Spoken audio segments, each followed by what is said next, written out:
Assalamualaikum warahmatullahi wabarakatuh dan selamat sejahtera. Jadi saya nak buat penerangan sikit seperti mana taklimat yang lepas. Cuma kali ini saya akan lebih detailkan lah. Ini pergerakan dari dalam padang kalau kita lihat sekarang peserta akan dilepaskan di kawasan sini saya tunjuk. Peserta akan dilepaskan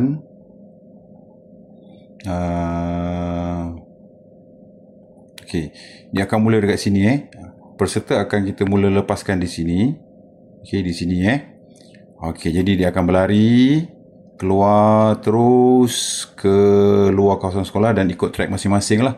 Pelari 1 ke pelari 2, pelari 3. Apabila mereka dah selesai di tugasan masing-masing, jadi pelari 1 ni akan lari masuk sini.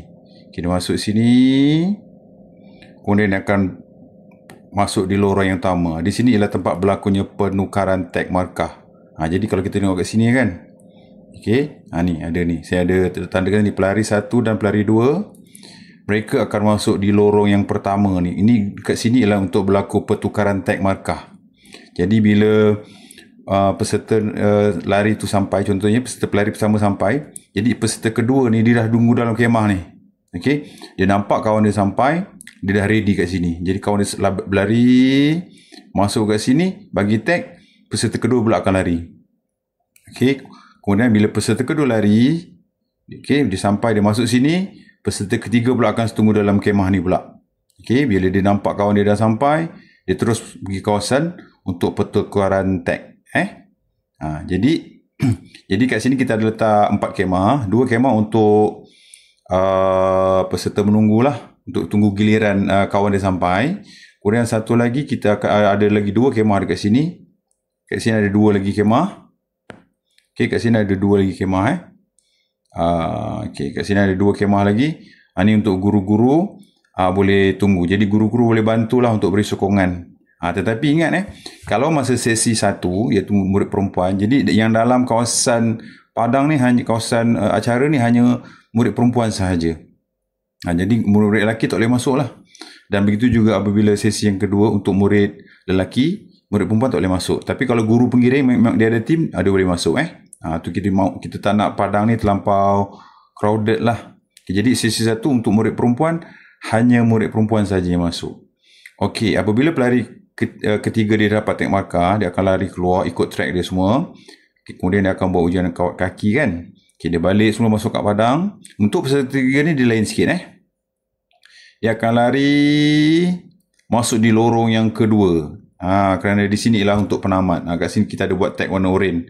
Kalau kita tengok dalam tag, oranye ni memang untuk peserta pelari ketiga lah. Peserta pertama warna biru, kod dia. Peserta kedua, kod dia ialah warna hijau. Dan peserta ketiga, kod dia warna oranye. Jadi dia akan lari, masuk di sini, dia akan pergi ke lorong penamat di sini. Di sinilah untuk hakim penamat akan tunggu dia. Jadi dekat lorong penamat ni, kita dah sediakan tag Jadi nanti peserta untuk sesi yang pertama, lorong 1 ni ialah untuk darjah 4 perempuan. Lorong 2 ni untuk darjah 5 perempuan alpha. Lorong 3 ni ialah darjah 5 perempuan beta. Perempuan beta ni ialah perempuan bukan kota tinggi. Perempuan alpha. Alpha ni ialah untuk kota tinggi. Beta untuk bukan kota tinggi. Jadi di sini untuk perempuan alpha, darjah 6 alpha, darjah 6 perempuan beta dan tingkatan 3 perempuan. Ini untuk sesi pertama. Jadi untuk sesi yang kedua pun sama, darjah 4 lelaki alpha masuk lorong pertama. Jadi kita kena pesan lah. Kita kena pesan pada tuan-tuan, kena pesan dengan anak-anak murid tuan-tuan. Selepas untuk garis penamat tu kita akan letak satu belon finish. Jadi selepas belon tu terus ada lorong ni. Jadi dia kena masuk ikut lorong ni, di mana hakim akan tunggu kat sini untuk tampal stiker untuk kedudukan dia. Kalau dia sampai yang pertama, tampal yang pertama, yang kedua, ketiga dan seterusnya. Jadi ini contoh dia. Ni kita dah buat tuan-tuan tengok ni kita buat. Jadi maksudnya kalau perempuan untuk sesi pertama, perempuan darjah 4 dia masuk lorong sini lah. Perempuan darjah 5 alpha masuk lorong sini. Tingkatan 3 masuk lorong sini perempuan. Darjah 6 perempuan alpha masuk sini. Jangan tersalah. Bila tersalah nanti nak kena keluar balik. Tiba-tiba ada orang masuk pula. Dah jadi kedudukan yang ke belakang pula. Okay, alright. Jadi, kita akan lepaskan untuk sesi 1. Okay, kita akan lepaskan darjah 4 perempuan dulu. Okay. Selang 5 minit, kita akan lepaskan darjah 5 perempuan, alpha, beta. Selang 5 minit, darjah 6 perempuan, alpha, beta. Kemudian, selang 5 minit, tingkatan 3 perempuan. Untuk yang lelaki pun sama, kita akan lepaskan ikut tahap. Darjah 4, darjah 5. Kita tak nak nanti bila kita lepas perempuan sekali jalan, terlampau sesak, nanti takut masa kat sesi permulaan tu ada yang dah jatuh kan. Baru-baru lari dah jatuh dah. Tak best lah. Jadi sebab tu kita akan lepaskan ikut tahap. Jadi tak timbul persoalan, darjah 4 dulu tak apa. Sebab darjah 4 dia bertanding, dia kategori darjah 4 saja.